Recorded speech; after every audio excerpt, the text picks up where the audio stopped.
Nous saluons tous dans le nom du Seigneur Jésus. Comme nous sommes debout, prenons nos Bibles dans Genèse,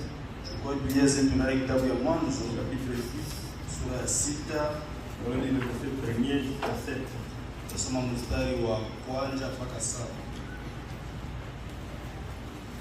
nous sommes là, disons notre Seigneur Jésus-Christ. Lorsque les hommes eurent commencé à se multiplier sur la face de la terre, et que les filles et leurs furent nées, les fils de Dieu virent que les filles des hommes étaient belles.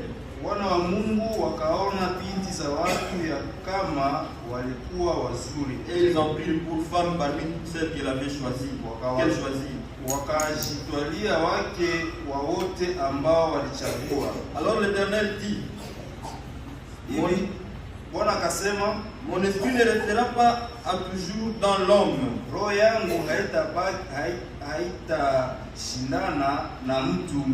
Car l'homme n'est que chair et ses jours seront de 120 ans. Kwa sababu yeye vile vile ni mwili na hata hivi siku zake zitakuwa miaka 120. Les géants étaient sur la terre en ce temps-là. Après que les fils de Dieu furent venus vers les filles des hommes.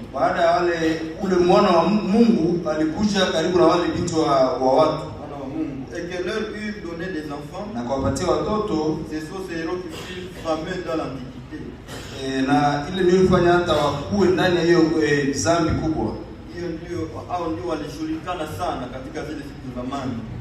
L'Éternel vit que la méchanceté des hommes était grande sur la terre et que toutes les pensées de leur cœur se portaient chaque jour uniquement vers le mal. L'Éternel se répandit d'avoir fait l'homme sur la terre. Il fut affligé en son cœur. Et l'Éternel dit, j'exterminerai de la face de la terre l'homme que j'ai créé depuis homme jusqu'au bétail, aux reptiles et aux oiseaux du ciel, car je me réponds de les avoir faits. J'ai longtemps erré sans guide,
nous t'avons adoré, nous t'avons prié. Seigneur, nous te prions, Seigneur, d'avoir pitié de nous. Amen. Il n'y a personne pour me sauver de la pente. Tu es le seul et l'unique de pouvoir me sauver de cette pente où déjà je vois la mort. Amen. Seigneur Jésus-Christ, nous avons besoin de toi ce matin. Nous sommes venus ayant des problèmes, ayant des difficultés. Et aucun homme ici n'a le pouvoir de les résoudre. Si c'est de toi, Seigneur Jésus-Christ. Ainsi nous t'appelons en scène. Amen. Viens agir, Seigneur Dieu. Amen. Que tout ce qui est du diable soit ôté du milieu de nous. Amen. Que seul le Saint-Esprit vienne nous dominer tout ceci. Alors que nous venons lire ta parole, Dieu te enseigner à cette église. Nous abandonnons entièrement à toi. Où est nous l'onction authentique du Saint-Esprit. Que tout demande de distraction, de sommeil, d'amnésie soit ôté du milieu de nous au nom du Seigneur Jésus. Nous abandonnons à toi, sois avec nous du début jusqu'à la fin. Au nom du Seigneur Jésus-Christ. Amen. Amen. Vous allez vous asseoir, que Dieu vous bénisse. Nous saluons la présence de tous et chacun. Nous disons que Dieu vous bénisse richement pour votre présence. C'est une grâce de se retrouver dans la maison de Dieu. Ce n'est pas tout homme qui a cette grâce-là. Si Dieu vous a choisi parmi ceux qui seront ici ce matin, il faut remercier Dieu pour cela. Amen. Parce que quand tu trouves le temps de venir écouter la parole de Dieu, c'est vraiment une grâce. Amen. C'est cette parole-là qui nous amène dans la communion avec Dieu. Amen. C'est le sang de notre jour. Et c'est là que c'est en dessous de ce sang que se passe l'adoration. Amen. Amen. Amen. Nous étions ici en train de parler du conflit entre Dieu et Satan. Et nous allons continuer. Nous avons vu que Satan est en conflit avec Dieu depuis qu'il a boycotté l'ordre de Dieu. Dieu l'a précipité sur la terre. Il a trouvé les humains sur la terre. Et il a continué avec sa lutte. Nous avons vu que dans la première dispensation, la dispensation d'Adam, Satan est venu détruire le peuple de Dieu au moyen de la parole. Il a pris la parole de Dieu, qu'il a disloqué, il a mal interprété, et l'a donné au Fils de Dieu. Et quand les enfants de Dieu sont sortis de derrière la parole, ils ont perdu directement leur protection. Ils étaient dans la protection quand ils étaient derrière la parole de Dieu. Mais quand ils ont quitté la parole de Dieu, ils n'étaient plus à protection. Et ils sont devenus des vagabonds. Satan les a pris. Et nous avons vu que jusqu'aujourd'hui, c'est ce que le diable essaie d'utiliser. Il essaie d'abîmer la parole de Dieu pour enlever les croyants à douter de la parole de Dieu. Et quand il arrive à vous faire douter de la parole, il vous a ôté toute la protection. Parce que si longtemps vous avez la parole de Dieu, nul ne peut résister devant vous. Même si tout le monde s'oppose, si c'est vous qui avez la parole, Dieu va vous soutenir. Au temps de Noé, il était le seul qui avait reçu l'insigne du Seigneur. Et il a amené ça dans le monde. Venez, construisons l'arche. Tout le monde s'est opposé à Noé. Mais quand c'est Noé qui avait la parole, c'est lui qui avait raison. Et aussi longtemps vous avez aussi la parole de Dieu, vous avez raison. Même si le pasteur s'oppose, même si l'église s'oppose, quand vous avez la parole de Dieu, Dieu va vous soutenir. Amen. Aujourd'hui, tout le monde peut se moquer de vous. On peut vous ridiculiser. zile maisha haya que cela arrive comme ça. Mungu anaacha ile fikiri. Mais il connaît Lakini anajua que vous avez sa parole. Et il va vous défendre. Atakupiganishia. Dieu ne peut pas laisser les justes comme ça. Mungu hawezi acha wenye haki vile. Quelqu'un qui tient la parole de Dieu. Peu importe les temps, cette parole va s'accomplir. Ça s'est fait ainsi à Abraham. Dieu lui a donné sa parole. Abraham, tu auras un fils. Et cela a fait régler la question. Les gens se sont moqués d'Abraham. Mais le fait de se moquer d'Abraham n'avait pas fait que Dieu change sa parole. Cela a fini par s'accomplir. Et ils ont dit que Abraham avait raison. Aujourd'hui, tout le monde peut te détester. On te prend mon frère. Il est très radical.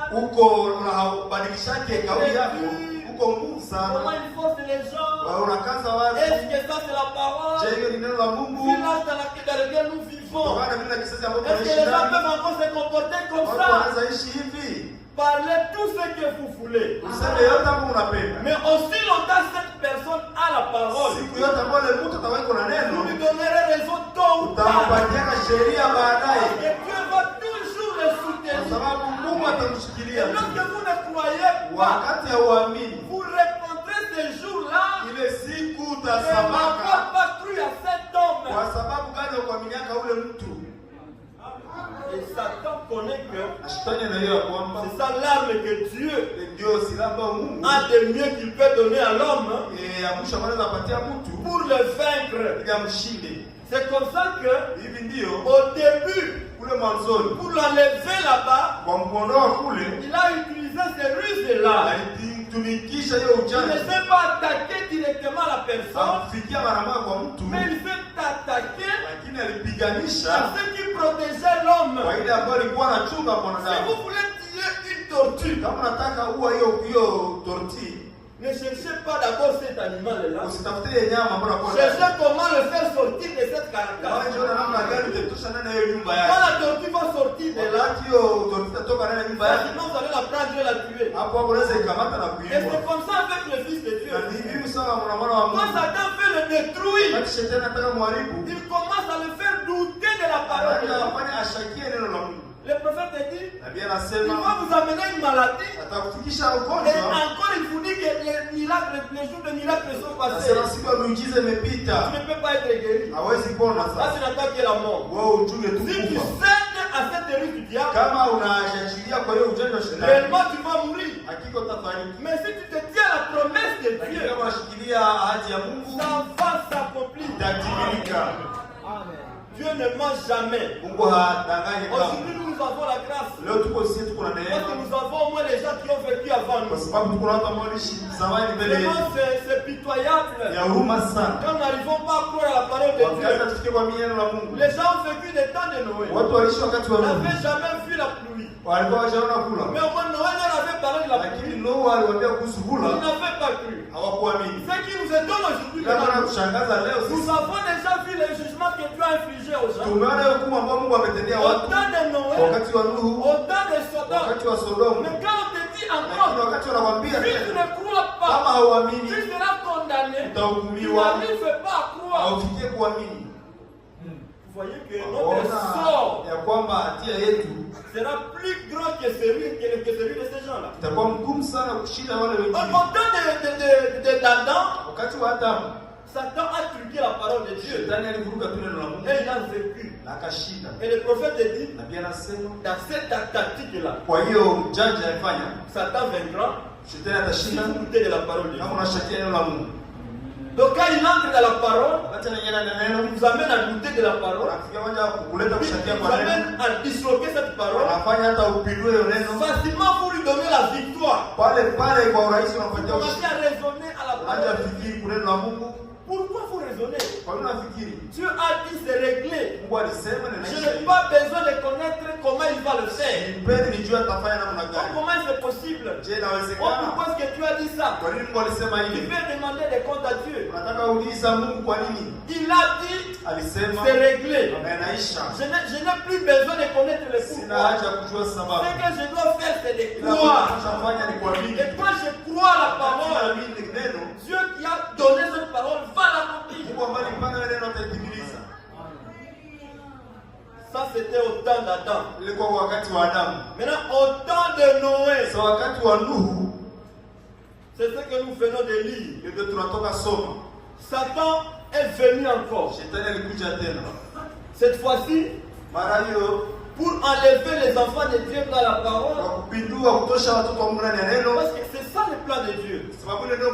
Dieu, pour protéger ses enfants, il donne la parole. Maintenant, pour les enlever dans le plan de Dieu, le diable vient encore. Et cette fois-ci, il vient comment? Il vient au travers d'une femme. C'est la femme que le diable utilise pour encore avoir les enfants de Dieu. La Bible dit, lorsque les hommes commençaient à se multiplier sur la terre, lisons c'est dans Genèse 6. Lorsque les hommes eurent commencé à se multiplier sur la face de la terre, et que les filles et leurs furent nées, les fils de Dieu virent que les filles des hommes étaient belles. Ils en prirent pour femmes parmi toutes celles qu'ils choisirent. Alors l'Éternel dit, mon esprit ne restera pas toujours dans l'homme, car l'homme n'est que chair, et ses jours seront de 100 ans. 120 ans.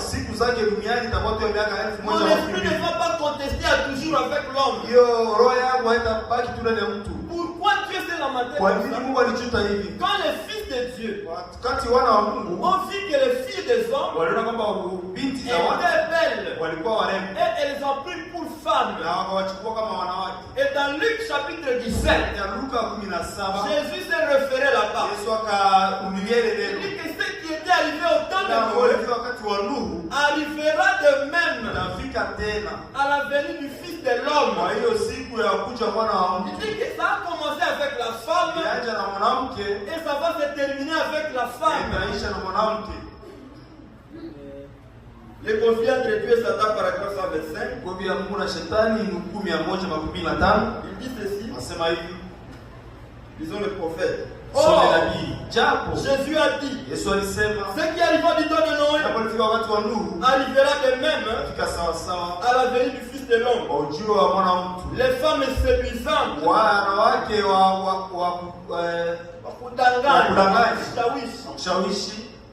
les femmes séduisantes, quelles sortes de femmes?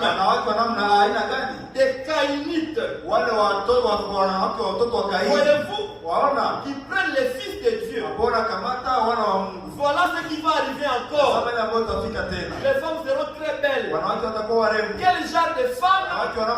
Les caïnites. Parce que leur beauté va se centrer sur le maquillage ou bien sur les vêtements indécents. Nous avons dit le prophète a été clair. C'est ici dans le verre rouge qui nous a venu. Il dit que nous voulons que vous soyez belles. Mais nous voulons que vous soyez naturels. Maintenant, les caïnites aujourd'hui seront très jolis.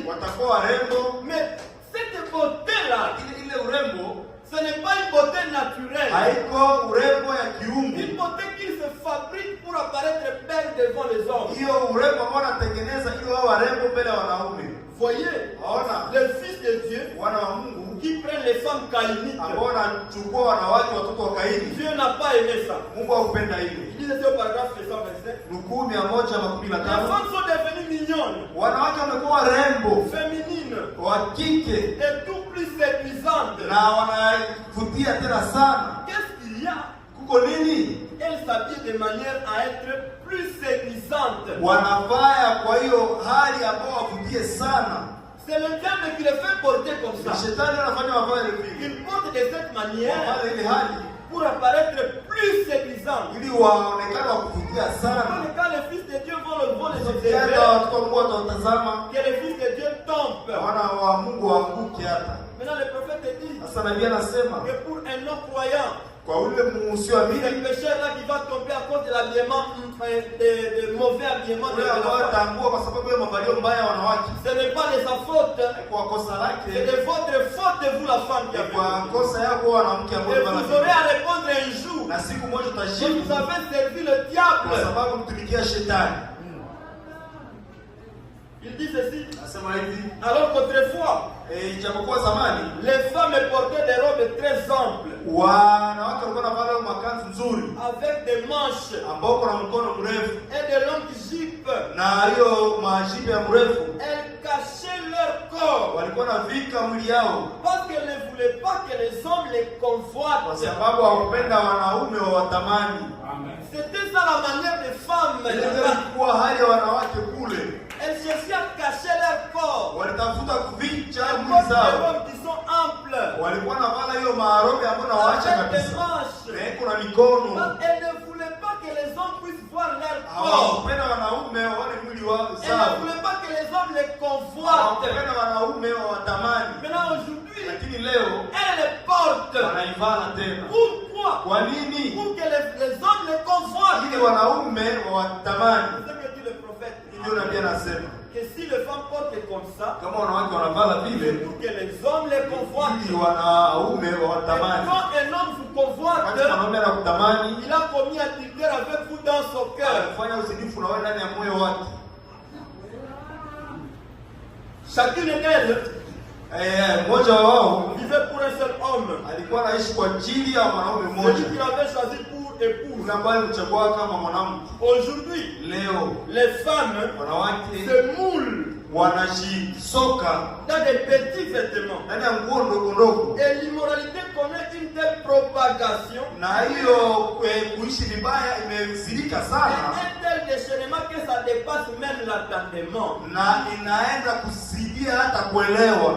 Donc, la manière des femmes de s'habiller, Hadi wanawake kujivika, c'est ce qui est aussi à la base de l'immoralité d'aujourd'hui. ile ndio naacha watu wanashindikana leo. La femme devait s'habiller d'une manière décente, Mwanamke akivala nguo ndefu cachant son corps aux hommes et à tout le monde. inafika mwili yake kwa watu wote kabisa. Il dit ceci, Anasema hivi, dans le feu rouge clignotant sur des avenues, hiyo alama nyekundu, alama ya kuja kwake, paragraphe 107. nukuu 107. 107, il dit, 107 anasema, qu'est-ce que nous allons faire? nini tutafanya? On ne peut même pas sortir dans la rue et trouver peu de suspension. Hatuwezi toka ndani ya mkoba na kukuta nukta tatu. Regardez dans la rue, Tazama huku mtaani, allez en ville enda huku mjini et voyez un peu les femmes s'exhibent. na uone jinsi wanawake wanajiacha wazi Comment elles se montrent dans des vêtements que franchement, na wanajionyesha ndani ya manguo ambayo une femme devrait avoir honte de porter dans sa chambre. mwanamke alikuwa tana haya kuvalia chumbani mwake. Une femme elle devait avoir honte de porter cet habillement dans sa chambre. Mwanamke ambaye kuna haya kuvalia nguo chumbani Mais dans mwake, cet âge ici, kineno kizazi elles sortent avec ces vêtements anatoka na hiyo nguo pour passer à la route maintenant. anapita ndani ya C'est mtaa. le diable qui est en train de chercher encore. Shetani ndio unatafuta tena Il est dans son travail. ndani ya kazi yake. Le malheur à toi, femme, que le diable va Kuruka utiliser. kwako mwanamke ambaye shetani atatumia, Il dit ceci. asema hivi, Elles sortent dans la rue, anatokea mtaani moulées. akiwa ameshisoka mule Regarde, le prophète répète encore, moulées. na pia narudia tena kujiweka ndani ya kujikaza kabisa. Moulées dans un habit. Unajikaza ndani ya kanguo kidogo, Un habit qui vous sert. ndio kwamba unafunga Ça sana, montre comment vous êtes fait. inaonyesha kama mwili yako nenda namna gani. Et quand vous sortez, Na wakati unatoka vous trouvez vraiment belle. unashikuta mrembo. Le diable dit, Shetani le prophète dit, na pia anasema vous avez un esprit du mal. uko na roho ya ubaya, Vous le faites ne sachant pas unaifanya na ujue parce que c'est cet esprit qui vous anime. Hiyo roho ndio inakutuma. Vous ne faites pas ça que c'est normal. Unaanza ni Il y kawaida. a un esprit sur vous. Juu yao uko roho. Et il dit encore Anasema tena que vous êtes vêtus d'un voile. umevikwa na hiyo pazia. Le voile de la convoitise. Pazia ya utamani. Là, Kule en Éden, kule kwenye Edeni. ils avaient le voile saint. Walikuwa nayo pazia Qui takatifu. les empêchait de connaître le péché. Hapo walikuwa wazuia kujua dhambi. Donc ils n'avaient pas conscience du péché à cause de ce voile. Hawakuwa najua dhambi kwa ajili ya pazia. Et ils étaient nus, Walikuwa uchi. ne sachant pas qu'ils étaient nus. Hawakuwa kujua Yesu. Mais aujourd'hui, Lakini leo au lieu de ce voile-là, ile c'est pazia là le voile de la convoitise. itakuwa ndio pazia ya Il utamani couvre la femme ambayo nafunika mwanamke. au point qu'elle se regarde. Hata anashangalia, Elle ne reconnaît pas qu'elle est nue. hatambua kwamba iko uchi. Vous, c'est vous qui la voyez. Wewe ndio unamuona. Et cette femme est normale. Mwanamke kichwa chake ni sawa. Elle a un esprit sur elle Iko na roho juu yake. qui la cache. Hakuna mfika. De voir qu'elle est nue. Na mficha hakuna kwamba iko uchi. Elle sort dans la rue. Anatoka mtaani akishifika na neno huyo. Dans des tout petits vêtements. Hiyo nguo ndogo sana. Et là-bas, Na pale sur ces plages balnéaires, kule kwenye pembeni ya mamuto kule petit maplaji. des petits kinis, Wakivayo makaputula kidogo ou kidogo. les noms qu'ils donnent à ça. Na ile chini sio Et des choses pareilles. kitu kama vile. Elles ne savent pas Na wajua kama qu'en elles ndani yake se trouve un esprit du mal. kunakuwa roho ya kutenda vibaya. Lorsque vous faites comme ça, Na tunafanya hivi, vous avez un esprit du mal en kuna vous. roho ndani yako kutenda vibaya. Vous êtes utilisé par cet esprit Unatimisiwa na hiyo roho pour amener aux enfants de Dieu de sortir de la raille. ili ufikishe watoto wa Mungu kutoka kwenye mstari. Alors que beaucoup d'entre elles chantent, Ijapokuwa wengi katikati wanaimba, chantent dans des chorales. wanaimba neno ya makwaya C'est ce que Jésus avait dit. ile ambayo Yesu Il a alisema. libéré. C'est ce que Jésus avait dit qu'il a libéré. Ile ndio Yesu alisema mambo itafika. Ces femmes-là, lorsqu'on les voit là-bas, Wakati wale wanawake unaona ce pale, n'est pas qu'elles ne vont pas à l'église. hayo kusema haone kanisani. Quand vous arrivez à l'église, Wakati unafika kanisani, c'est elles que vous trouvez maintenant ni wao ndio utakuta sur les bancs des choristes. ndio kwenye hiyo maakiti za waimbaji. Vous dites de poser la question. Unajiswali, Mais celle-ci aussi, sasa huyu naye elle vient chanter là-bas. anakuja imba Elle pale, ne connaît pas hajui qu'elle est mal habillée. kwamba anavala Elle vibaya, ne sait pas. hajui Parce qu'il y a un esprit sur elle. sababu ndani yake mko roho. Maintenant, c'est vous qui allez voir. Wewe ndio utaona Comment ça se passe comme ça? nawezekana namna gani. Tout le monde n'a pas ce voile-là de convoitise comme la personne là. Kila mtu hana hiyo pazia ya utamani kama ule. Malheureusement, comme c'est l'esprit du mal, Naone sana kwa sababu ni roho l'homme mbaya. spirituel va le constater Huyo mtu wa kiroho et ataiona il veut vous racheter. na anataka ukomboe, Il veut que vous ne soyez pas perdus. hapendi upotee. Mais seul, comment vous portez comme ça? Kama gani unavala hivi? Animé par cet esprit. Akisukuma na Non, roho. moi je porte comme ça. Mimi navala Toi, roho. tu vois ici des problèmes. Unaona hapa shida Il gani? faudrait que les gens portent comme ça. Unataka watu ambao wanavala namna gani? C'est cet esprit qui l'anime. Hiyo roho ndio inamtuma. Vous voulez l'aider. Unataka kumsaidia. Lui ne connaît pas. Yeye hajui. Paragraphe 115. Hukumu ya 1:15 Et c'est ce qui arrive de nouveau. na ile inafika tena. Quoi? Nini? Les femmes ont été la cause de la première chute. Walikuwa kwa sababu ya uanguko ya kwanza, Les femmes ont été la cause de la première chute. wanawake walikuwa sababu ya uanguko ya kwanza, Et les femmes marquent la fin du temps. na wanawake wanaonesha alama ya mwisho wakati. Elles en a marqué le début. Wanaonesha hiyo mwanzo Elles ont marqué la fin. na wanaonesha vile mwisho. Ce n'est pas étonnant que la Bible dise Kwa kushangaza kwa Biblia inasema les réchappés de Sion auront de la gloire aux yeux de l'Éternel. wale ambao walikombolewa usio watakuwa na utukufu mbele ya Bwana. Ceux qui auront échappé Wale ambao watakuwa à wameponyoka, ce qui se passe wale ambao wanapitika en ce temps de la fin. kwa hiyo wakati wa mwisho, Le temps dans lequel le diable est en train d'utiliser encore la femme wakati ambao shetani anatumia tena mwanamke pour séduire les gens, kuchafua watu, ils donneront gloire au Seigneur. utapata utukufu kwa Bwana, Ça sera la joie. utakuwa Parce furaha, qu'ils auront déjà vaincu dans un âge pourri comme celui-là. sababu watakuwa wameshinda ndio kizazi ambao naoza kama hiki. Dans le règne de Satan, Dini ya shetani, paragraphe 135, Mkumi ya 1:35, le prophète dit ceci. Biblia inasema hivi. Nous sommes en train de lire le prophète. Tunasoma nabii Il dit, asema, remarquez, tambueni, considérez les femmes de chez nous. kamate kwa mfano wanawake wa hapa kwetu. Bon, Vema.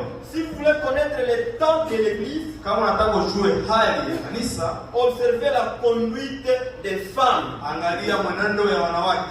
C'est pour cela qu'on ne va pas se lasser Ndio maana hatutajiachilia à parler des femmes et des femmes. kwa kuongelea wanawake.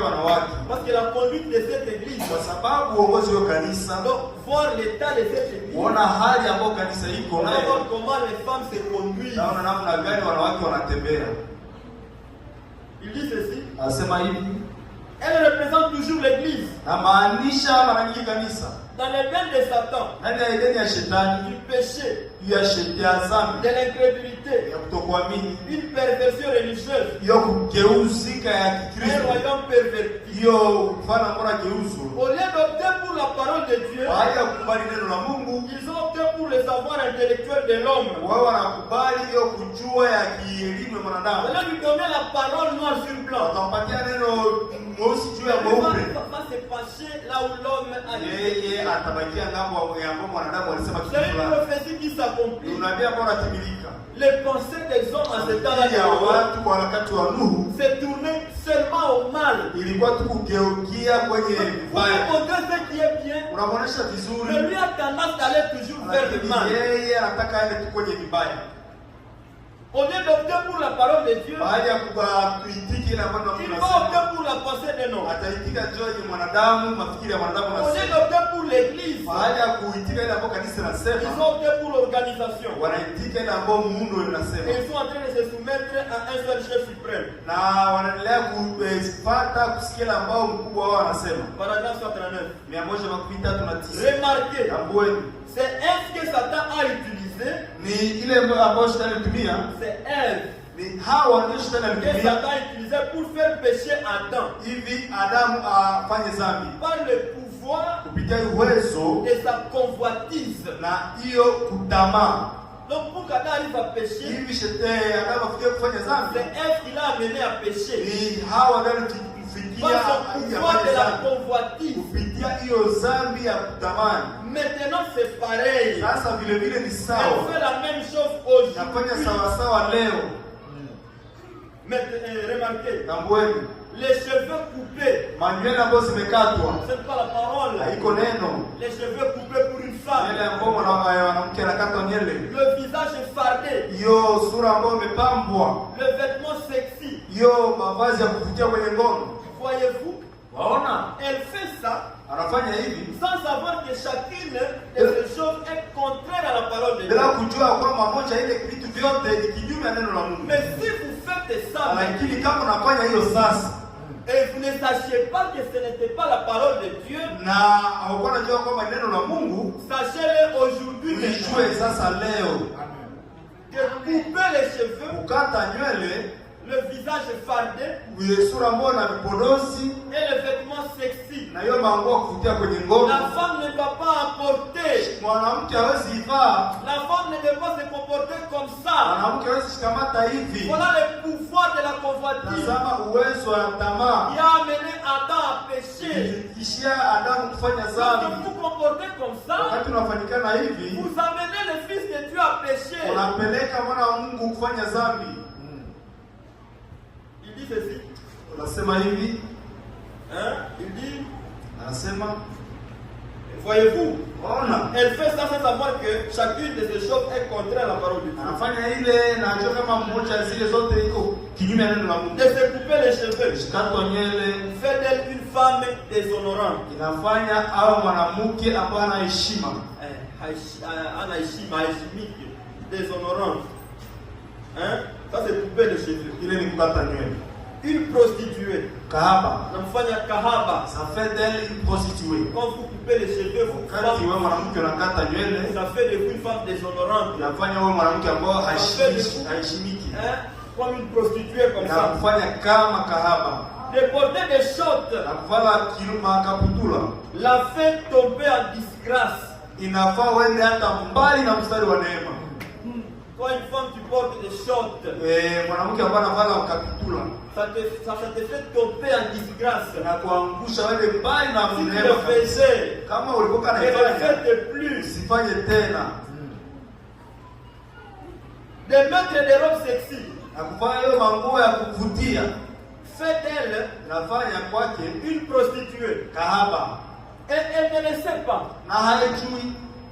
Donc quand elle fait tout ça, elle ne sait pas. Wakati unafanya mambo Elle ya est juu, couverte d'un voile comme ça. anafunikwa na pazia moja hivi, Mais c'est une prostituée qui se balade en cours de route lakini kahaba mambo anahangaika et kudai ne sachant pas. na hajui. Il dit ceci, Anasema ce hivi, n'est pas à cause de la sainteté de Dieu, haiko juu ya utawa wa Mungu, c'est à cause de la convoitise de Satan. kwa ajili ya hiyo tamaa shetani. Elle pousse son Adam à la convoiter. Anasukuma Adamu C'est amtamani. ce que le diable essaie de faire. Ile ndio shetani Quand anajaribu il kufanya. s'amène à porter des habits Wakati pareils, anafikisha kwa lango il est kama en train hizo, d'amener aux hommes de vous convoiter. fikisha wanaume wa Et quand ils kutamani. vont vous convoiter, Watu watakutamani et vous et eux, na wewe na wao vous êtes dans le même panier. kuna na kitunga Vous moja. serez jugés d'adultère ce jour-là. Utahukumiwa kuwasilifu ile siku. Que Dieu nous vienne en aide. Mungu atujie msaada. Paragraphe 140. Nukuu 114. Et là, ôté les vêtements que Dieu l'avait vêtus, Aliondoa hiyo vazi ambayo Mungu aliwavalisha là-bas dans l'Éden, kule ndani ya Edeni, pour son voyage dans ce désert. ndani ya safari yake jangwani hapo. Elle les a ôtés. Aliwaondoa hiyo nguo. Elle les a ôtés. Mwanamke ameondoa hizo nguo. Elle s'est dévêtue. Amejitosha manguo. Alors que Dieu l'avait couverte de peau. Japokuwa Mungu alimfunika, alimvika na ngozi. Elle s'est mise à les enlever petit à petit. Alipatia kazi wakati ya kutosha pole pole. Et la voilà revenue comme elle était au commencement. Tazama amerudia kisa alikuwa huko mwanzo. Elle est en train d'enlever ses habits. Iko natosha nguo zake pole pole. Pole pole. Qui portait des robes qui élevaient ici. Kuna vala robe ya mrefu sana huku chini. Il commence à montrer les mollets. Unaanza pandisha ya mfupi. Il va commencer à montrer les genoux. Anaonyesha magoti. Jusqu'à ce que tu vas finir à ôter tous les habits. Mpaka utafikia kutosha nguo zote. C'est le pouvoir de la convoitise. Hiyo nguvu ya tamaa. Que le diable est en train d'exercer sur vous. Shetani iko naitenda juu yako. Pour amener ses fils à tromper. Ili afikishe wana wake waanguke. Quand le prophète a vu ça, Ati nabii leo na hii. il vient de le dire. Na Tu nasema dois suivre cela. unapaswa fuata ile. C'est ça la parole de Dieu. Ndio neno la Mungu. Et maintenant le diable cherche à vous enlever derrière cette parole. Nataka kutosha nyuma hiyo neno. Vous allez voir, il se présente devant vous. Tunakuja mbele yake. Il vous montre comme si ce n'est pas grave. Nakuonesha kama haiko C'est shida. ça la ruse du diable. Ndio ujanja wa shetani. La vie seulement va faire que moi je sois béni. Huo utaacha tu mtu anakuwa mimi Oui, napotea. la vie seulement. Huo tu. L'habillement va t'amener en enfer. L'habillement seulement. Huo utakuya kukuvale tachoenda kuzimuni. Paragraphe 150. 115. Et ici, Na hapa ils sont voilés par la convoitise. wanavikwa na tamaa. Et ils se regardent l'un l'autre pour des situations, voyez-vous. Waona Adam Adamu pouvait regarder Ève. ipasha tazama hawa. Et il ne savait pas qu'elle était nue. Na hakuwa anajua kama iko uchi. Maintenant même, Lakini hapo kwa sasa avec ses voiles de na convoitise, hiyo pazia ya tamaa. elle ne se rend pas compte qu'elle est nue. Leo kwamba iko uchi. La femme avec ses voiles de convoitise Mwanamke leo pazia ya tamaa. ne se rend pas qu'elle est nue. Elle ne se rend pas compte qu'elle est nue. Hatambua kwamba iko uchi. Alors que Japo elle est nue. iko uchi. Mais maintenant, Lakini sasa avec ses voiles de convoitise, na hiyo pazia elle yake ne se rend pas compte qu'elle est nue. ya tamaa hatambua kwamba iko uchi. Mais Lakini elle le fait sous l'empire anaifaa juu ya hiyo uwezo hiyo utawala de ses voiles de convoitise. ya hiyo pazia ya tamaa. Pour que les hommes la regardent. Ili wanaume wamtazame. C'est à cause de ça. Kwa ajili ya hili. Elle est sous dans cet empire-là Kwa du diable. ndani ya hiyo utawala wa Et shetani. cet empire le voit les yeux, le ferme les yeux. Hiyo pazia mfunga Elle ne macho. reconnaît pas qu'elle est nue. Na atambua kwamba iko uchi. Parce que le diable vise que Sababu shetani kuna les fadhili. hommes puissent regarder cette femme. Wanaume watazame na Et quand wanawake. ils vont la regarder, ils vont la Watu convoiter. watamtazama watamtamani. Et quand ils vont la convoiter, Watu watamtamani. ils ne sont plus derrière la parole. Hawiko tena nyuma ya Et neno. là, le diable les prend maintenant. Shetani pale na wakamata. Ça ne peut pas être dans un autre but que celui-là. Haiwezi kuwa ndani ya ile shabaha ingine isipokuwa Vous ile. ne le croyez pas. Au muamini. Vous ne le croyez pas. Hauyaamini. Mais c'est quand même ce que vous faites. Lakini ile ambao unafanya Et les hommes na regardent. wanaume wanatazama. Vous voyez que c'est une grâce lorsque vous trouvez même quelqu'un qui vous dit, unaona iko neema kwamba wakati unakutana mtu ambaye anakuambia vous avez mal porté, nalo livala vibaya, vraiment allez changer cette année. ulibadilisha hiyo nguo. C'est une grâce, non? Ni neema. Parce que toi tu étais dans cet empire-là de convoitise. Ulifanya nayo utawala wa tamaa. Et toi tu ne voyais pas que tu étais nu. Ulikuwa hautazama kwamba uko uchi. Mais il y a quelqu'un qui n'est pas avec toi dans cet empire-là. Mtu mwenye haiko na wewe nayo. Lui a encore le corps du Saint-Esprit. Yapenda pazia Roho Et Mtakatifu. il te dit que non, non, Anasema hapana. tu es nu. Uko uchi. Tu dois porter la nuit. Unavala nguo. Et maintenant tu te fâches. Wewe unasirika sasa. Il dit ceci. Anasema hivi. Et en constatant l'étendue de votre pouvoir d'attraction, Na akaona hiyo kubwa ya hiyo uwezo wako ya kuvutia. na tunaona hiyo nguvu ya tamaa ambayo shetani amepatia wanawake. Il dit ceci, qu'il s'est mis à porter lui-même certains de vos vêtements. Anafikia hata yeye mwenyewe kuvaa moja ya nguo zenu. Donc cette attraction-là de convoitise des femmes Futwa ya tamaa ya wanawake a un grand pouvoir. iko na uwezo kubwa. Au point que Kufikia ça hata commence à influencer l'homme. inafikia hata kwanza jaribu kuvutia Et quand ça mwanaume. influence l'homme, lui aussi commence à porter Na mwanaume naye vile anaacha vaa certains des vêtements de femmes. moja ya nguo za wanawake. Alors que la Bible dit que c'est une Japokuwa Biblia abomination inasema ni dhambi kubwa pour l'homme de mettre les vêtements de femmes. kwa mwanaume kuvaa nguo za Mais wanawake. à cause de ce pouvoir-là de Lakini la wakati femme, uwezo que le diable a doté à la femme, wao shetani alipatia ça mwanaume. influence l'homme et elle a mené aussi à faire ainsi. Inavutia hata mwanaume na kufanya ile kitu. Il dit ceci au paragraphe 41. Nasema hivi kunukuu 41. Maintenant, Sasa elle a amené son Adam alileta damu wake à porter ses dessous, kwa kuvaa mavazi yake ya ndani. Et un homme qui porterait une espèce de petit short efféminé, na mwanaume ambaye atavaa hiyo nguo hiyo kaputula ya mwanamke et qui sortirait avec ça, na anatokea nayo, je pense, na ufikiri je ne pense pas sizani qu'il y ait grand chose d'un homme en lui. sijue kama kuna kitu kia kababu kia maana ndani ya Mwanaume ndani yake. C'est le plus grand efféminé que j'ai jamais rencontré. ni kike nana mwanamume ambaye si aona. Mwanamke wa kike mwenye si aonaka. Toi homme tu sors avec une culotte. Mwanaume anatokea na kapitula. Donc l'influence là de la convoitise de la femme Hiyo kuvutwa na mwanamke est déjà sur na toi. wewe ndani yako. Maintenant le prophète dit qu'en Lakini toi anasema sana ndani yako il n'y a pas ce qu'il y a d'un homme. hakuna ile kianaume. Il dit vous êtes un plus grand efféminé. Anasema uko na hiyo roho ya kike ndani yako. C'est le plus grand efféminé que j'ai jamais rencontré. Hiyo hadi kike ambayo unaenda kwa bosi jamaa hiyo. Waona. Elle a mené son Adam perverti à agir comme elle. Alileta Adamu wake ambaye amegeuzwa atende kama yeye. Voyez-vous? Waona. Apporter ses dessous à elle. Kwa kuvala hiyo ya ndani juu. Elle a vu ce qu'elle pouvait accomplir là-bas. Aliona ile ambayo inatimiliza pale. En enlevant tous ses vêtements sauf ses dessous. Akatosha nguo zake zote akaacha pia ndani. C'est les shorts bien sûr. Hiyo kaputula. C'est ça les dessous féminins. Hiyo nguo ya ndani ya wanawake. Et là, c'est son Adam qui le porte maintenant. Et selon la parole originelle de Dieu, c'est une abomination pour une femme de mettre un vêtement d'homme. Et pour un homme de mettre un vêtement de femme. D'après la parole originelle, pensez un peu à ça. Une femme ne doit pas porter les pantalons. Parce que c'est l'habillement d'homme. Et un homme qui porte les culottes porte l'habillement des femmes. Et cela, c'est une abomination aux yeux de l'Éternel. Et tout ça, c'est à cause de ce pouvoir-là, de la convoitise du Satan. Il a doté cela à la femme. Et la femme est en train d'exercer ça jusqu'à influencer les autres. Lorsque vous portez un habit dont vous êtes moulé à l'intérieur, sachez que vous avez un esprit du diable. Et cet esprit vous anime afin que les hommes vous regardent.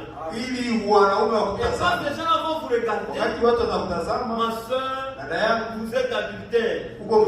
Ce jour-là, vous serez jugé en tant qu'adultère. C'est comme ça que le prophète dit que les femmes qui passent comme ça, habillées comme ça, dépassent même ces grandes entreprises-là d'alcool. Parce que son passage de Tamine jusqu'à Matongé, il aura déjà fait tomber beaucoup d'hommes. Il dit qu'une femme était entrée dans une église. Le prédicateur était là. Elle passe avec des vêtements là-bas indécents. Et tous les prédicateurs, tout le monde là regardé comment elle était en train de passer. Et on a toujours dit que les yeux n'ont pas de limite. Les gens vont toujours te regarder. Mais c'est notre erreur. C'est toi qui as porté comme ça. Tu ne fais pas le faire. Tu amènes les gens à pécher. Et quand les gens l'ont regardé comme ça, le prophète dit qu'il a pensé à cette écriture. Les fils de Dieu disent que les filles des hommes étaient belles que les filles de Dieu. Pourquoi ces filles s'exhibaient des femmes? Ils s'habillaient d'une manière séduisante. Alors que les filles de Dieu, elles se respectaient, elles portaient d'une manière décente. Et ils ont dit que non, laissez ces gens-là. Là, le prophète va très loin. Il dit que maintenant, si vous êtes aussi fils de Dieu, vous n'allez pas laisser votre femme agir comme ça. À moins que vous soyez caïnite. Il dit que voyez votre femme habillée comme ça. Et vous dites maintenant que vraiment là tu es bien habillée. Comme ça tous les jours. Ça prouve déjà que c'est la même nature que tu as aussi. Tu as aussi un homme caïniste. Et tu as trouvé une femme caïniste. Allez de l'enfant. Allez de l'enfant. Vous allez vous éviter à un jugement là-bas. Mais un fils de Dieu, quelle force sa femme portée comme ça? Non, tu ne dois pas sortir ici comme ça. Tu n'es pas bien habillé. Parce que chaque homme est normalement pasteur de chez lui. C'est toi qui dois voir avant que nous ne puissions voir. Et tu vas dire que non, ça ce n'est pas l'habillement d'une femme. Va porter un habit qui te convient. Et quand tu fais ça, ça veut dire que toi tu es fils de Dieu. Tu n'as pas supporté ce que ta femme était en train de faire. Ça c'est le signe du temps. Et il est en train de s'accomplir. C'est ce qui s'est passé au temps de Noé. Et c'est ce qui se passe en notre temps aussi. Mais la Bible dit Noé trouva grâce aux yeux de l'Éternel. Et aujourd'hui, bien que tout cela se passe, moi et toi nous avons trouvé grâce aux yeux de l'Éternel pour ne pas nous conformer à ce siècle. Dans la voie pourvue par Dieu, le prophète dit ceci, paragraphe 11. Eh bien, quand ils faisaient ce jour-là, ils ont ri. Ils se sont moqués de Noé. Dieu avait pourvu à une fois pour que toute l'humanité échappe. Si elle recevrait cela, comme aujourd'hui, les choses là se passent aujourd'hui. Les gens sont en train de le faire, mais sans le savoir, animés d'un esprit. Pourquoi pour toi cet esprit ne t'a pas dominé? Tu as fait grâce seulement aux yeux de l'Éternel. Nous étions aussi de leur nombre. Mais Dieu qui est riche en miséricorde, c'est lui qui nous a tirés de là. Comme Noé a eu la grâce, c'est la même grâce que vous avez eu. Il dit qu'à tous les gens qui ont reçu les paroles de Noé, ils ont eu la grâce. Il dit Mais l'homme a rejeté cela. Il ne voulait pas de cette voie-là. Il a pensé que Noé était fou. Ah. Tu ne dois pas compter comme ça. Donc vous êtes vieux. Vous avez vieilli seulement. Laissez-nous aussi le temps. Les gens là aussi pensaient que Noé était fou. Que sa tête n'allait plus bien. Alors que lui a fait les signes ainsi dit le Seigneur. Et c'est ce qui l'a mené à dire ça. Je peux l'entendre parler là dans la ville. Peut-être dans certaines villes. Cette histoire de la pluie, on peut parler de ces cas. L'eau de la pluie va descendre des cieux. Avez-vous déjà entendu pareille chose? Je n'en vois pas là-haut. Si Dieu a dit qu'il allait y avoir là-haut, il peut en placer là-haut. C'est vrai. Dieu donnait une issue. Mungu alikuwa anapana kazi ya kuponyoka. Kuna maana njia ya kuponea ndani. Il donnait une brèche. Mais quand on venait leur annoncer cette fois, il prenait Noé à un fou. Alikuwa anaanza nuru ni mwazimu. Moi je peux faire hivi. Laissez vous bien ainsi. Mwishi njoo hivi. Ainsi. Mwanamke anapoka njoo hivi. Une femme doit se comporter de cette façon. Et l'homme doit se comporter aussi comme ça. C'est vieux là. Pour le baba est fatigué. C'est ce que ces gens aussi disaient que Noé était fou. Il dit ceci. Non, ils ont rejeté cela. Il dit, mais Dieu a dit qu'il allait y avoir là-haut. Il peut en placer là-haut. Dieu donnait une issue. Il accordait de la miséricorde aux gens. Et ils ont rejeté cela.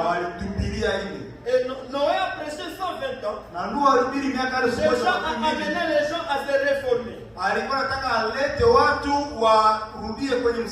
se réformer, mais se repentir. Venir et entrer dans l'arche. Et tout le temps, il construisait la voie par une arche. Il a construit cela avec une espèce de bois.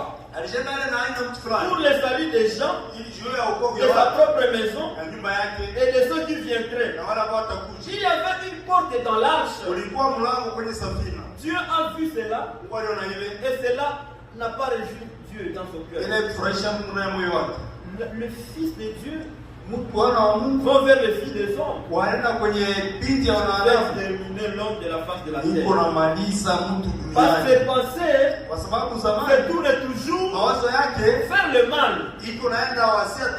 Mais, bien que Dieu va détruire, il a toujours amené aussi une voie qui pouvait permettre aux gens d'échapper au jugement qui devait frapper le monde. Et maintenant, c'est Noé qui avait cette voie. Et il a mené ça aux gens. Il a construit l'arche pour que les gens puissent entrer. Pendant 120 ans, il a prêché.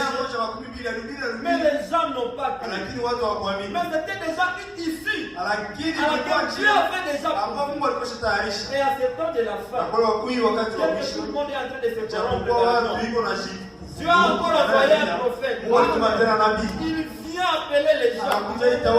Sortez de là. Il y a un danger qui arrive. Venez entrer dans l'arche. Mais les gens rejettent. Les gens ne s'inquiètent pas de ça. Laissez-moi déranger. Un jour, vous lui donnerez raison. C'est ce que j'ai dit, que l'homme qui a la parole de Dieu a toujours raison. Tôt ou tard, vous finissez par lui donner raison. Les gens se sont moqués de Noé, mais à la fin ils vont donner à Noé raison. On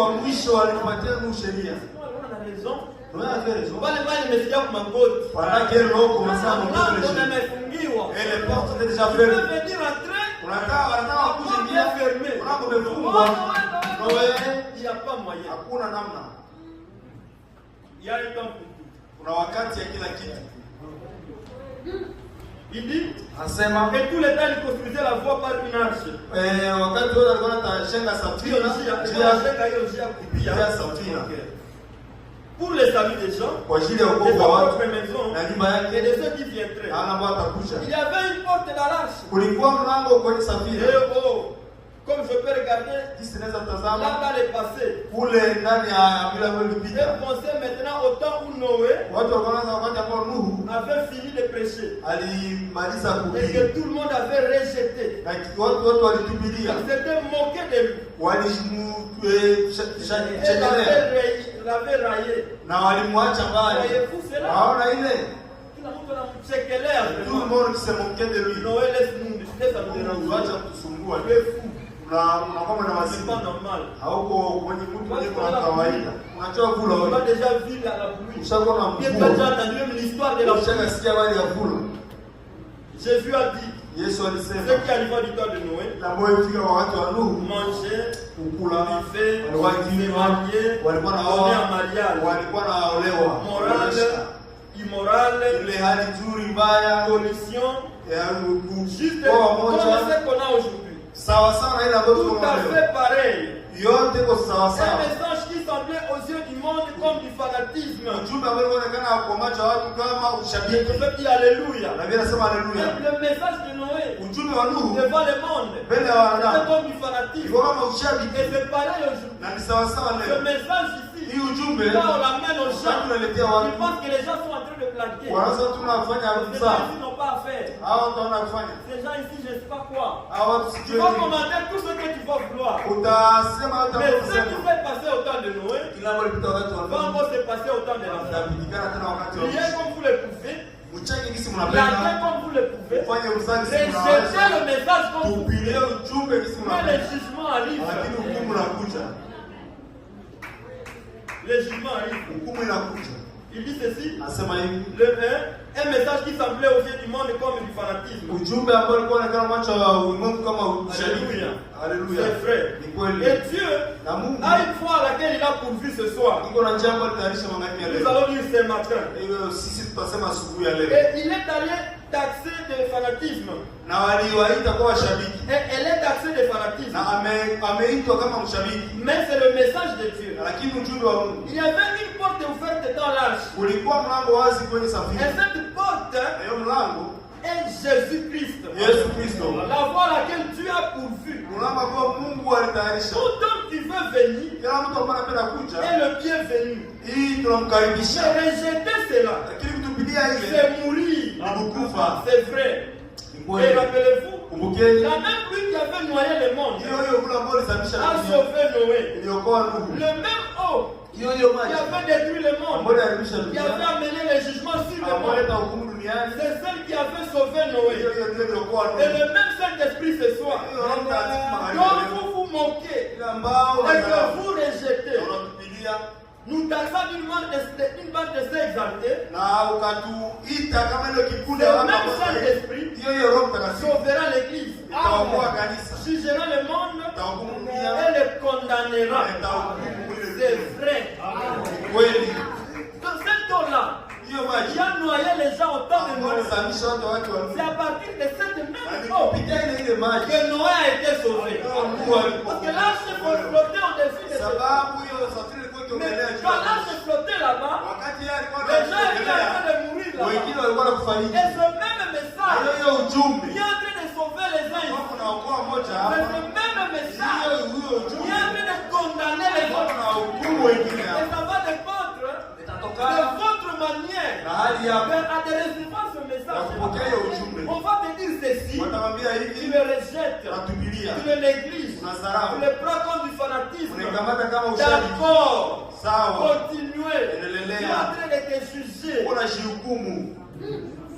Mais les gens qui reçoivent cette parole Lakini watu ambao wanapokea hiyo sont neno, en train de recevoir leur salut. uko unapokea Et cette wokovu. même parole que toi tu es en train de Hiyo négliger. neno ambao wewe unakataa. kuna zarau. L'arche avait une porte. Safina ilikuwa na mlango. Et il fallait passer par cette porte. Ndio kupitia ile mlango. Et cette porte, ile mlango, c'est Jésus-Christ. Yesu-Kristo. C'est lui la porte de l'arche. Yeye mlango wa Safina. C'est lui la porte de la Belle Jésus. Ndio mlango. Si vous voulez entrer dans le royaume, vous devez passer par lui. Et si vous ne voulez pas le recevoir, c'est la mort. Je peux le dire ici. C'est moi qui suis en train de le dire. Oui, c'est moi. Mais j'ai lu ça dans les prophètes. Et c'est la parole de Dieu. Jésus avait dit ceci. Si vous ne pouvez pas croire, croyez quand même. C'est comme ça que nous lisons les prophètes. L'arche est là. La porte est là. Noé est là. Et le jugement vient. Il y avait déjà les prophètes qui appelaient les gens. Venez, vous construisez l'arche. Donc l'arche est déjà là. Venez, ils ont refusé. Ils n'ont pas entré là-bas. Quand tu connais la pluie, tu avais dit la pluie où? Quand tu es fatigué, quand tu es fou. Et aujourd'hui le prophète est là. Ne porte pas ces shorts. Ne porte pas cette robe qui te sert. Ne fais pas ceci. Tu continues quand même à le faire. La porte de l'arche, c'est Jésus-Christ. Et Jésus-Christ aujourd'hui, c'est la parole. Si vous voulez entrer là-bas, passez pas ce message. Et si vous rejetez cela, c'est la mort. Paragraphe 13. L'église sera enlevée. Le monde sera condamné. Par le même esprit qu'ils écoutent ce soir. Nous disons ce matin. L'église sera enlevée. Et le monde sera condamné. Par ce même message. Il dit ce frère. Rejeter cela, c'est la mort. Recevoir cela, c'est la vie. C'est soit droite, soit gauche, soit négatif, soit positif. Ce qui arriva, il a dit. Ce qui arriva du temps de Noé. Mais Dieu était déterminé afin que quelque chose soit sauvé. Et écoutez, présentons cela sous forme du saïnette. J'aime vraiment ça. Comme je peux l'attendre là jadis. Noé a fini de prêcher. Ses fils avaient cru, ainsi que leurs femmes et tout. Ils étaient prêts. Il n'y avait jamais eu de pluie. Et tout d'un coup, vous savez, je peux attendre le premier grondement comme celui d'un tonnerre. Je peux attendre quelqu'un dire, y avait-il là dans la ville? Oh, ils dansaient, oh, ils mangeaient, ils buvaient, ils se tapaient un glorieux moment, plein d'allégresse. Comme le monde d'aujourd'hui. Car Christ a dit, il en sera de même. Il ne peut pas être autrement. Jésus-Christ va trouver les gens en train de faire leur ambiance. Mais il est en train d'appeler aujourd'hui. Venez entrer. Venez entrer. Quitte là-bas. Venez entrer. C'est ça la grâce que Noé a trouvée. Il a eu ainsi le Seigneur. Il a eu la parole de Dieu. Et c'est ça qu'il a présenté aux hommes. Et celui qui recevait cette parole était sauvé. Celui qui a rejeté cela était d'office condamné. Ça ne sert à rien de prier pour que cela change. Cela ne peut pas être changé. Car Dieu a déjà dit que cela ne changera pas. Tout ce qu'il y a à faire, c'est de vous sauver vous-même de cette génération en comptant sur Jésus-Christ ukitazamia tu Yesu Kristo, en l'acceptant, mkubali, en naissant dans la voie à laquelle Dieu a pourvu mkizaliwa ndani ya njia ambayo Mungu le alitayarisha, baptême du Saint-Esprit. Amen. Ce qui se passe aujourd'hui, na bora pitika on leo, va les gêner. hawezi enda kufuga Oh, chakula, que je prie venant, mais unakuomba fanya mambo ishi. je ne veux voir aucune fille mal habillée dans la vie. Sipendi kuona mjini mwanamke pala Je mahali veux pale. voir aucune. Ça, tu vas prier. Hilo taomba, Ça, tu ne vas pas arrêter ça. hawezi Ça simamisha va toujours arriver. kufika tu. Ce que toi tu as à faire, Tena ambao unafanya c'est seulement te sauver. kujiokoa. Et ce qui est en train de se passer, Ile kwa ile ambao unapitia. entrer par la porte, Pitia tu kwenye mlango. vient Jésus-Christ. Kwa Yesu Kristo. C'est ça le seul moyen Ndio njia moja d'échapper à ce ya jugement-là. kuponya hapo hiyo. Parce que Dieu l'a déjà dit. Kwa sababu Mungu Ce qui ashakasema. s'est passé au temps de Kama Noël ilipita wakati wa doit Nuhu, se passer encore au temps de la fin. pitika tena wakati wa mwisho. Donc, il ne faut pas oublier que Dieu arrête ça. Hawezi omba Mungu asimamishe ile. Mais Lakini il a pourvu à une voie alitayarisha à njia laquelle toi tu vas échapper. ambao wewe utaponyokea. Passe par la voie Pitia hiyo et tu njia. vas échapper de ce qui se Na passe. utaponyoka na ile ambayo kunapitika. Il dit ceci. Anasema hivi, Écoutez, sikilizeni. il est mort sur la croix Alikufa msalabani et il a saigné là. na alitosha damu. Il s'est revêtu de la nature de la chair du péché. Alifaa hiyo hali ya mwili ya dhambi. Il est mort à ma place. Alikufa kwa nafasi yangu. Il était juste Alikuwa tu comme Dieu avait retiré du flanc d'Adam. Mungu alikuwa amemuondoa ndani ya mbavu ya Adam.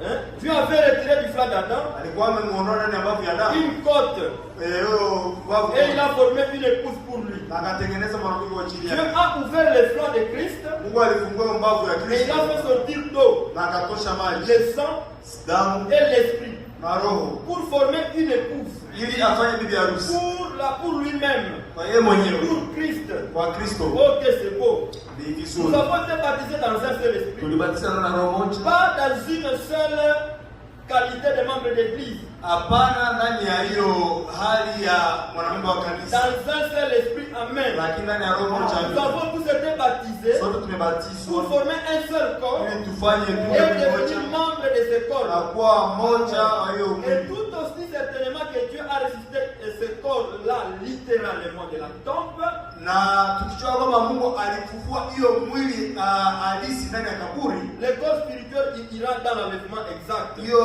mwili wa kiroho tena kwenye kunyakuliwa hakika. Ce qui arriva du temps de Noé, Ila ilifika wakati wa Nuhu, le premier tonnerre, hiyo ngurumo ya pour kwanza les situations. nukta tatu. Il a mort ici wakati wa Sasa Noé. ilikuwa tande Noe. C'est ce qui va arriver Ile encore ndio itafika tena à la venue du Fils de kwa l'homme. ujio wa mwana wa mtu. Nous vivons la venue du Fils de l'homme. Tunaishi ujio wa mwana wa mtu. Le Fils de l'homme se manifeste Mwana wa mtu dans alijisikilisha notre âge. ndani ya kizazi Et nous voyons na nous-mêmes tunaona sisi ce wenyewe. qui a été dit arriver. Sema tunaona inafika.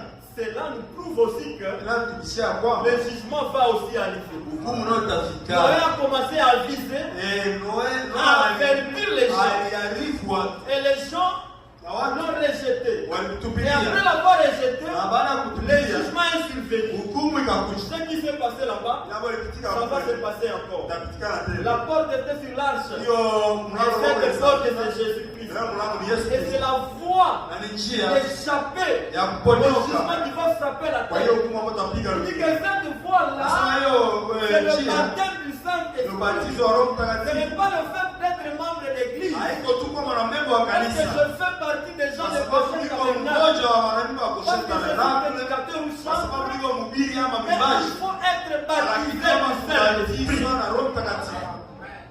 C'est là c'est en recevant Jésus-Christ. Yaani kupokea ni wakati Le wa salut kupokea. n'est nulle part ailleurs. Wokovu haiko hata Le fasi moja. salut est en Jésus. Wokovu uko ndani ya Yesu Kristo. On va continuer à le dire à le Endelea péché. kuisema Pour que kuhubiri. les semences de Dieu le reçoivent. Ili mbegu ya Mungu ipokee. Si vous avez besoin d'échapper Kama kuna haja ya kuponyoka. au jugement qui va frapper le Kwa hiyo monde, hukumu ambayo tutapiga dunia. croyez au Seigneur Jésus. Amini Bwana Yesu Kristo. Et vous serez sauvés. Na utaokolewa. Si nous sommes ceux que nous sommes tous ici, Ile kama tuko ile ambayo sisi sote c'est parce que nous tukolewa. avons cru au Seigneur Jésus. Kwa sababu tunaamini Bwana Yesu Mais nous Kristo. serions aussi comme ces gens-là. Lakini tungelikuwa Nous sawa avons na trouvé grâce aux yeux de Dieu. tulipata neema kwa macho ya Il Mungu. nous a envoyé la parole Tumia neno et nous l'avons reçue. Et cette parole est encore là. Et toi qui es là, tu n'as pas encore reçu cette parole. La parole est encore là pour que tu puisses la recevoir. Jésus-Christ est présent. Il toque là à la porte de ton cœur. Il veut que tu lui ouvres pour qu'il entre. Ça dépend de toi. Dieu a laissé le libre arbitre à l'homme. L'homme a le pouvoir d'accepter ou de refuser. Noé a présenté la parole. Mais les gens de ce temps-là avaient le plein droit de dire: je ne vais pas entrer, c'est tout. Noé ne pouvait pas prendre les policiers ou l'amener par force là-bas. Nous devons faire ça. Même dans nos familles, annoncer la parole de Dieu. Si quelqu'un accepte, que c'est pour son salut, laissez-le. Laissez-le. Quand tu n'as pas la place où tu vas le mettre, laissez, si Dieu l'avait connu, il va parler à son cœur. Un jour il viendra. Ce qui s'est passé au temps de Noé va se passer encore au temps de la fin. Nous voyons ce que le diable a utilisé. Il a truqué d'abord la parole de Dieu. Là-bas avec Ève, et au temps de Noé, il est entré à partir de la femme pour faire sortir le Fils de Dieu dans sa position. Et c'est ce qui se passe aujourd'hui. Mais malgré tout ça, Noé a eu la grâce aux yeux de l'Éternel. Et tout celui qui avait écouté Noé avait reçu le salut. Il a prêché à sa famille: mes chers enfants, ma chère épouse, entrons dans l'arche pour notre salut. Ils sont acceptés et ils ont été sauvés. Tous les autres ont refusé d'entrer.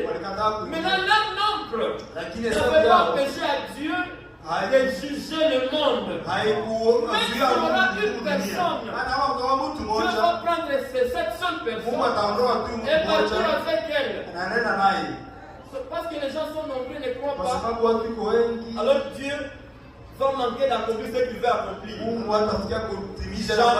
Jamais. Il y a eu 400 prophètes de Baal et un seul prophète de Dieu vivant. Et Dieu a soutenu son prophète. Que le Seigneur vous bénisse. Nous allons nous lever.